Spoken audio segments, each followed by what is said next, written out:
Okay, I'll be doing many more videos on how to repair appliances. So subscribe. Hit the like button if you like the videos. And comment good or bad. Also, if I use a part to repair the appliances, I'll put a link in the description so you can buy from this channel.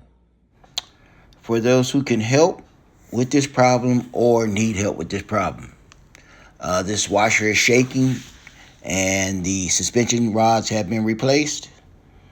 Run the video. Current comments will be shown after the video.